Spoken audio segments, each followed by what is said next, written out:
सबसे पहले बता दें, दुनिया की आबादी जो है वो 8 अरब के पार हो गई है।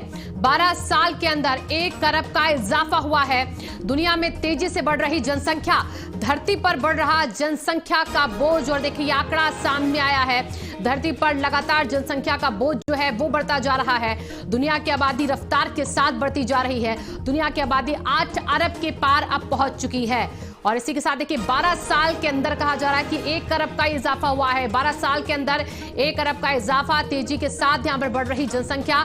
दुनिया में तेजी के साथ आंकड़े जो है वो जनसंख्या वृद्धि के बढ़ते जा रहे हैं। धरती पर लगातार जनसंख्या का जो है वो बोझ बढ़ रहा, और इसीलिए इसको लेकर लगातार चिंता भी देखिए जाहिर की जाती रही है।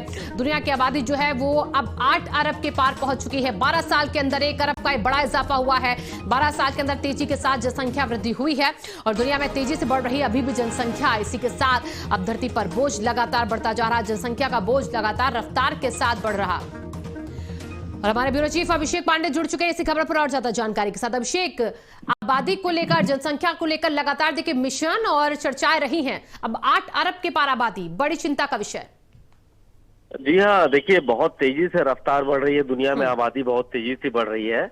8 अरब यानी 800 करोड़ के पार हो गई है धरती पे। जो आबादी है यानी जो इंसानों की जो संख्या है 800 से ज्यादा पार हो चुकी है। 1/5वां हिस्सा तो खुद हिंदुस्तान है। तकरीबन 140 करोड़ की आबादी हिंदुस्तान की है। ऐसी आशंका जताई जा रही कि 2050 तक हिंदुस्तान जो है उसकी आबादी 150 करोड़ से ज्यादा हो जाएगी। ये बहुत तेजी से जो रफ्तार बढ़ रही जनसंख्या का, ये संसाधनों को लेकर के एक चिंता पैदा कर रही है, क्योंकि धरती पे मौजूद जो संसाधन है वो सीमित है और आबादी बहुत तेजी से बढ़ रही है। तो ये जो डिसबैलेंस हो रहा है, जो अनबैलेंस पैदा हुआ है, या आने वाले समय में कई समस्याओं को जन्म देगा। और जिस रफ्तार से आबादी बढ़ रही है, यानी आप सोचिए कि 1 दशक से कुछ ज्यादा समय में 1 अरब की संख्या बढ़ गई। ये जो इम्बैलेंस पैदा करने की जो सिचुएशन आ गई, ये आने वाले समय में कई दिक्कतों को पैदा करेगी। बिल्कुल अभिषेक, बहुत बहुत शुक्रिया आपका फिलहाल तमाम जानकारियों के लिए।